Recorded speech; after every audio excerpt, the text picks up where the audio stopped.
한섬 2023년도 실적을 스루풋 회계로 분석하고 연말 매출액을 예측해 보도록 하겠습니다. 매출은 1% 감소했고 영업이익은 35.3%가 감소했습니다. 가공비 배부 재고자산 회전율은 1.2회전으로 매우 낮게 나타나고 PBR은 0.31로 이것도 극히 저조한 수준입니다. 구독, 좋아요 부탁드리고 필요하시면 1.5배속을 보시기 바랍니다. 원가 회계 손익으로서 그 매출이 1조 5천억 원대를 달성해서 1%가 감소했고요. 가공비 배부 재고 자산은 거꾸로 8.9%가 증가했습니다. 영업이익이 1,074억 원으로서 전년보다 38.4%가 감소했고 영업이익률은 4.3%가 하락했습니다. 재고 증가에 따른 재고 이익이 영업이익에 포함되어 있으므로 실제 이익은 더 적을 것입니다. 그래서 스루프스로 분석한 결과를 말씀드리면은 매출에 비례하는 그 매출 재료비는 9.5%가 증가했어요.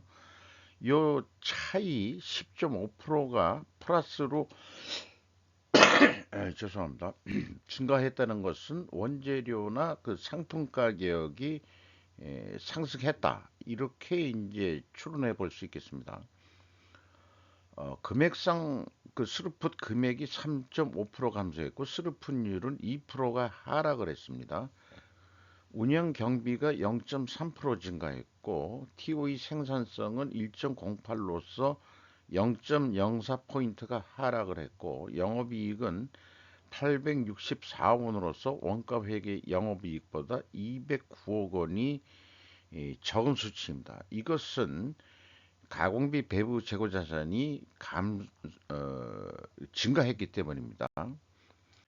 그래서 재고자산 내역을 보면은 상품, 제품, 제공품 세 가지를 가공비 배부 재고자산이라고 범위를 정하고 있는데 432억 원이 증가했기 때문에 이 금액 때문에 원가 회계 그 영업이익보다 스루풋 회계 이익이 적게 209억 원이 나오는 겁니다. 이 432억 원에서 가공 비율을 곱하면 동일한 금액이 검증이 될 것입니다. 비용의 성격적 분류 내용을 그 1과 2로 그 디커플링 하면은 1은 매출원가 재료비고요. 5위는 운영 경비인데 이 두 가지의 합은 매출원가와 판매관리비의 합과 일치를 합니다. ABC로 그 회사가 그 이 표준적으로 표현을 했습니다.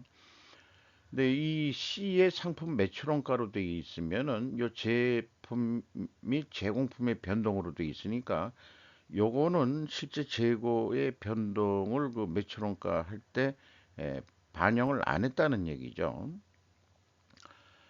이렇게도 표현을 합니다. 상품의 판매로 여기에 그 A에 포함시키면은 매입액으로 그 표현하게 돼 있어요. 어쨌든 이건 정당한 방법이고 그래서 그 운영 경비에서 그 판매 관리비 7,947억 원이나 되는데 이걸 빼면은 공장 가공비는 3,200억 원으로서 그 금액은 7% 감소했고 가공 비율로는 2.6%가 그 하락했습니다. 재료 비율이 물론 다 상품 포함입니다만 2.6% 상승했기 때문에 여기서도 우리는 원재료 가격 및 상품 가격이 상승했다라고 추론을 해볼 수 있겠습니다. 재고자산 매출원가 회계 투명성으로 1단계, 2단계 회사는 이 비성분 재고자산의 변동 범위가 전체 재고 자산을 하고 있는 게 아니고 제품과 제공품으로만 하고 있으니까 상품의 증감액을 가감하면 일치를 합니다. PQ 총 제조 비용도 상품의 증감액만큼 차이가 있습니다. 그다음에 그 회계 투명성 그 3단계로서 현금 흐름 기준인데 아쉽게도 올해 좀 약간 차이가 있어요. 이걸 현금식으로 읽어보면은 현금이 534억 원이 나갔으면은 재고가 534억 원이 증가해야 되는데 465억 원뿐이 증가를 안 했어요. 그러면은 69억 원의 현금이 어디로 날라갔다고 우리는 얘기할 수 있는데 그것이 재고자산 처분 손실액이 그 현금 흐름표에 나와 있습니다. 그래서 요거를 가감하면은 6억 3,200만 원이 아직도 불분명해요. 현금이 6억 원이 돈이 어디로 없어졌다 이렇게 볼 수 있는 겁니다. 2021년에는 54억 원이 있는데 2022년이 이게 맞죠? 그렇다면은 양쪽에 이 2022년 기준 했을 때 앞뒤로 다 그 현금이 불투명하다.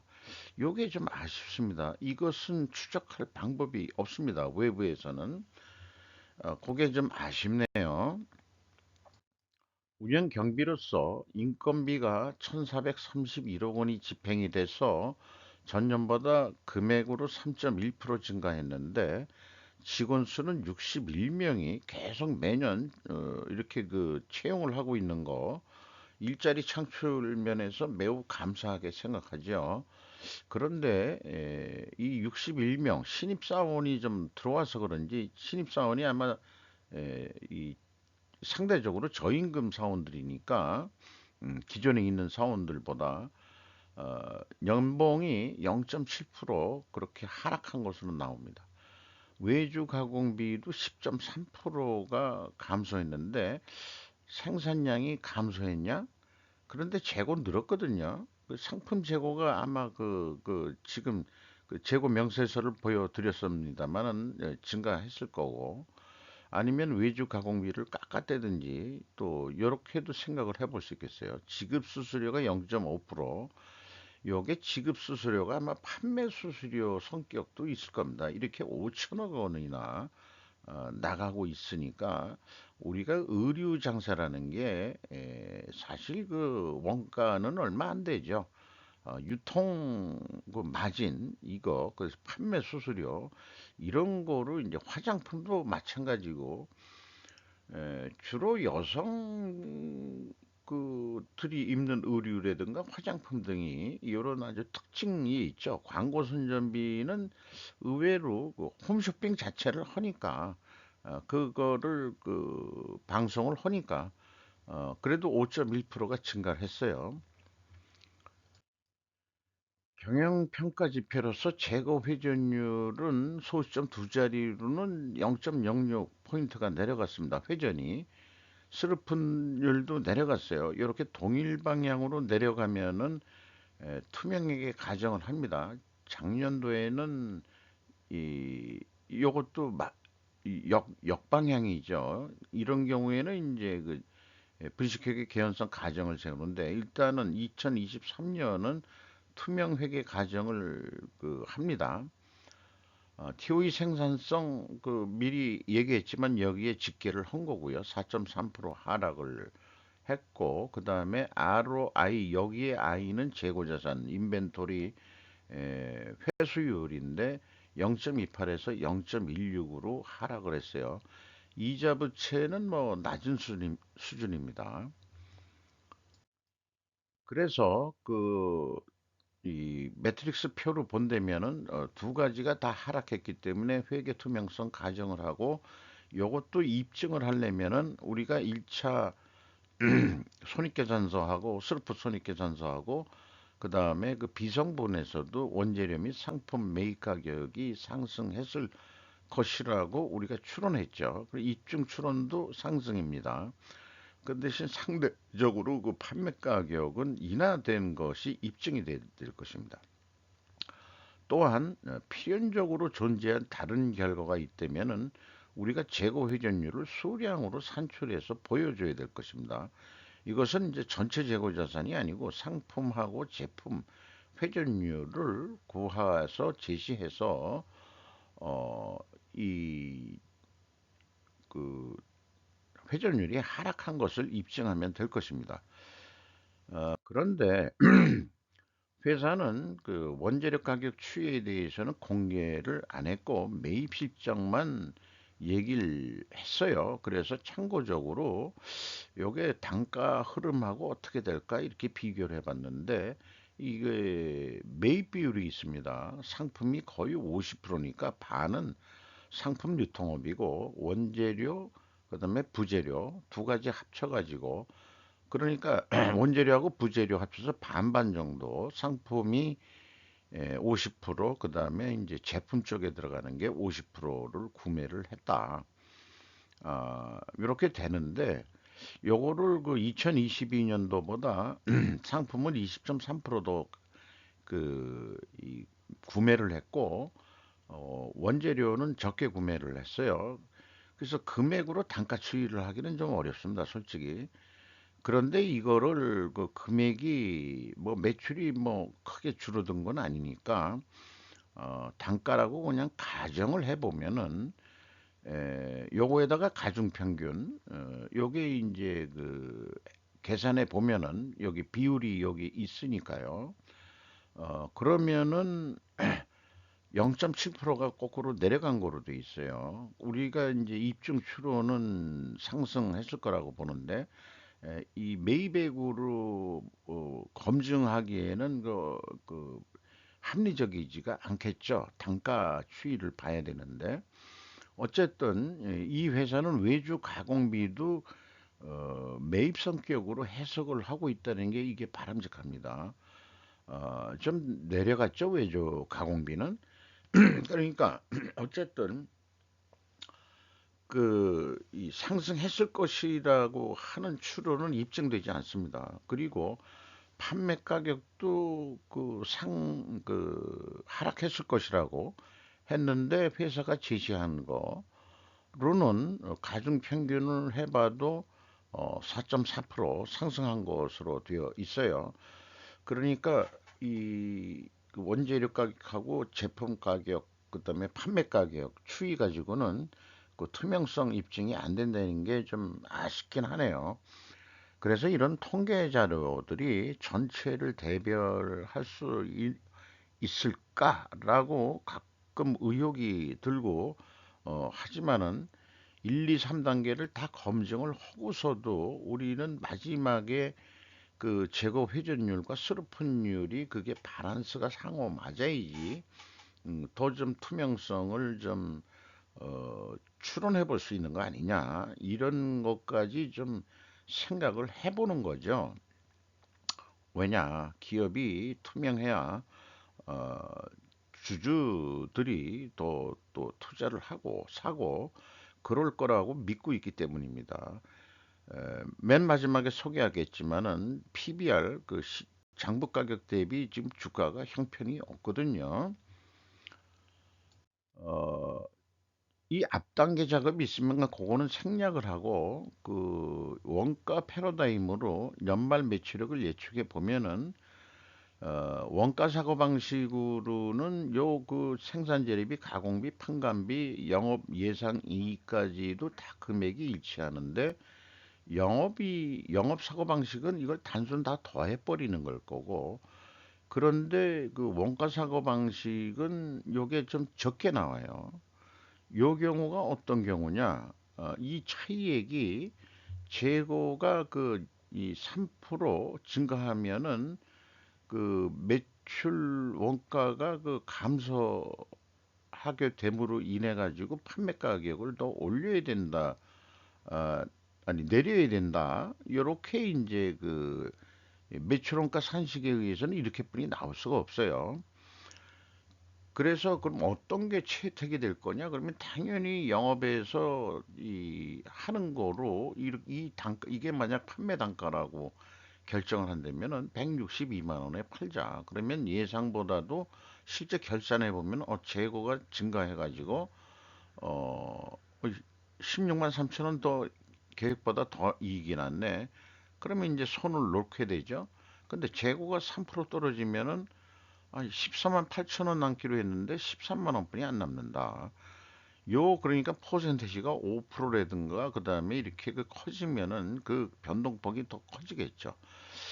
이 원가 세계의 매출 원가라는 게 이런 맹점이 있다는 것을 다들 회계하는 사람들은 알 텐데, 또 경영진도 모르는 건 아닐 텐데, 우리가 의사결정의 그 모순 속에서 우리는 세상에 살고 있다. 이 산업사회가 이거를 전 세계로 다 똑같은 거니까, 뭔가 회계 세력이 이 시계 세계를 지배하고 있기 때문에 여기에서 벗어나지들 못하는 거죠. 스루펫 세계로 가보면은 어 이제 실적에 의해서 그 마이너스 그 영업이익도 줄었는데 전환 이익을 계획해 본다는 겁니다. 35% 이익을 내본다 전년보다. 그리고 이제 스루픈율은 그냥 그대로 그냥 일단 해보자. 그래서 이게 이제 운영 비용 기준으로 하는 겁니다. 그러면은 1조 5,880억 정도. 그런데 이 요거 한 가지만 가지고 하냐? 운영 비용이 고정비 성격이니까 고정비를 넘고 이익까지도 포함한 거로 하는 것은 그것이 어떤 기준점은 돼야 될 거다 이거죠. 그러면은 이 여 금액에 유사하게 매출 재료비를 얼마로 하고 그다음에 이제 우리가 그 매출 재료 비율을 좀 낮춰야 사실은 마진율이 스루프율을 79%인데 1%만 좀 이게 사실 판매 가격을 올리는 거나 마찬가지거든요. 이렇게 된다면은 1조 6,140억 정도는 팔아야 된다. 그럼 좀 더 도전적인 거로 이거로 아마 채택이 될 거로 보는데 참고적으로 운영 비용 쪽으로도 한번 보고 매출 재료비로도 한번 본다는 게 요게 이제 이 재정원가 사고방식하고는 좀 전혀 다른 접근을 하고 있는 거죠. 그래서 OE 기준과 TVC 기준을 하면은 이게 자, 그러면 도전적인 거로 1조 6천억 원을 해보자. 이렇게 되는 거겠죠. 그래서 실질적으로 그 계약이 만약에 이게 납품 단가라고 한다면 계약이 된 다음에 이익을 더 내기 위해서 지금 회전율이 그 1.2회전이면 1년치를 거의 가지고 있다는 얘기나 마찬가지인데 너무 이거 사실 재고 실사를 해보고 싶은 욕심도 들어요. 어, 그 매출 재료비로 가지고 있어야 되는데 이 제품 같은 경우는 가공비가 또 배부된 거고 그런 거니까 사실은 돈을 써가지고 다 날린 건데 가치가 그만큼 있다고 보는 거죠. 금액에 의한 회전율이기 때문에 이거를 좋다. 1.3회전. 그러면 전년 실적보다도 좀 더 재고 관리를 효율적으로 올린다면은 매출 상승 효과를 낼 거예요. 실제 매출이 이렇게 못 일어나더라도 결과적으로 그 상승 효과에 의한 이익은 2,872억 원으로 늘어날 수 있다는 게 이제 제 주장인 거죠. 그래서 스루프 회계 기준이 그 원가 영업 회계 기준보다도 좀 적게 예가가 나온다는 거예요. 재고가 증가했을 경우에는 스루프 쪽에서는 그 좀 낮게 나오게 이렇게 되어 있습니다. 이런 것은 이제 실제 알고리즘으로 해보니까 재고가 요거는 제가 제대로 썼나요? 재고가 증가했는데 반대입니다. 원가 회계 영업이익보다 이익이 감소하고 판매액가는 원가 회계보다 낮게 나오게 되어 있습니다. 요거는 제가 에러를 냈네요. 재고가 증가했는데 현금 흐름표까지 이제 또 죄송합니다.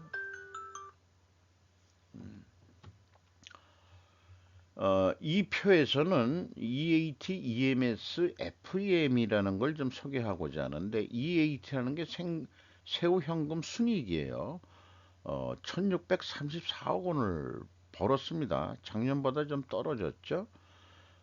그리고 이 현금 순이익률, EAT 세후 현금 순이익률 도 10.5%가 있어요. 그리고 이 검증하는 방법도 있습니다.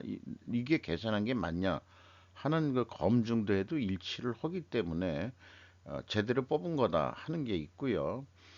그 다음에 EMS라는 것은 영업활동으로 전체 들어온 흐름은 3천억 정도가 들어왔었는데 최종적으로 228억 원의 현금을 잃었다고 봐야 됩니다.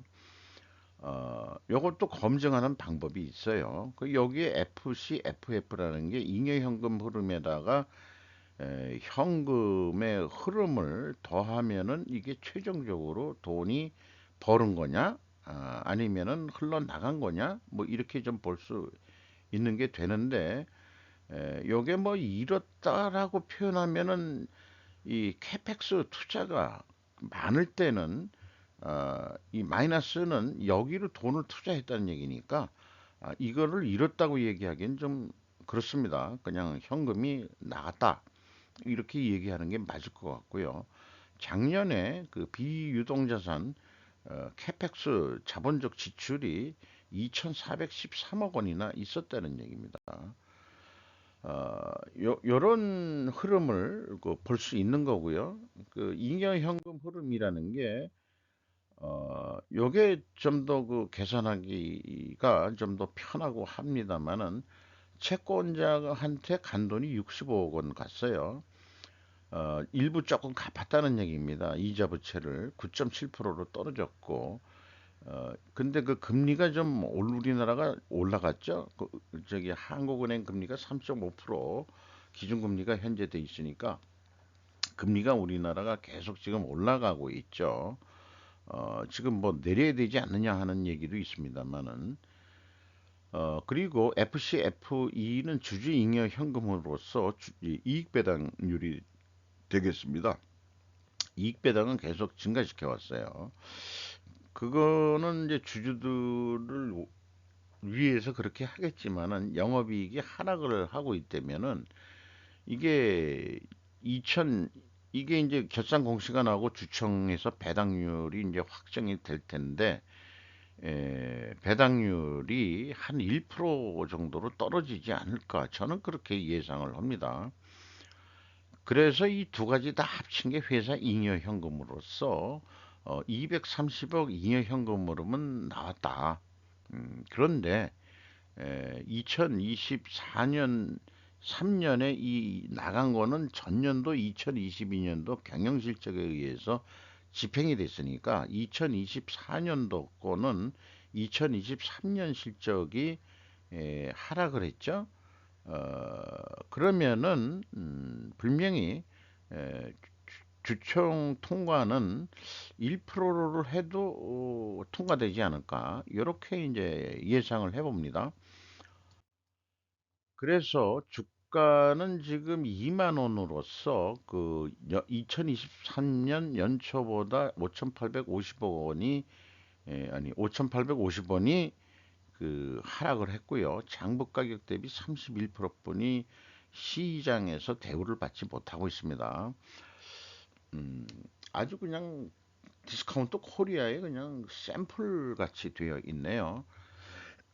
5% 이상 주주를 보면은 현대홈쇼핑, 한섬 자기 주식 가지고 있는 거 많이 고 연금공단 그리고 피델리티 매니지멘트 리서치라는 데가 7.97%를 가지고 있고 외국인 전체적으로는 26.18%를 가지고 있는데 골드만하고 JP 모건이 눈에 띕니다.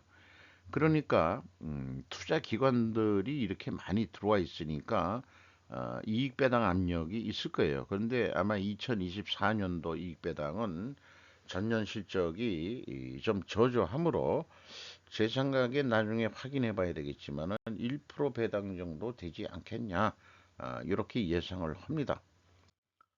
이건 경영에서 돈을 벌기 위해서 우리가 뭘 해야 될 거냐? 기본 이 원인을 할 수 있는 엔트리 포인트라고 세 개의 원인을 건드려라 하는 점을 말씀드리면서 마치도록 하겠습니다.